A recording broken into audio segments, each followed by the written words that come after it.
আসসালামু আলাইকুম রহমতুল্লাহি বারাকাতুহু।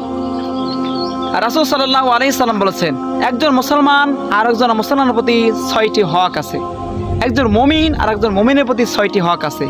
এই হকগুলো আদায় করা প্রত্যেকটা মুসলমানের উপর অত্যাবশ্যক, খুব জরুরি। আমরা এই হকগুলো জানি না বিদায় আদায় করি না, অথচ আমরা কিন্তু মানুষের হক যেটা পাওনা সে থেকে আমরা কি মাহরুম করতেছি মুসলমানদেরকে। আসুন আমরা এই ভিডিওর মাধ্যমে জানবো সেই হকগুলা কি।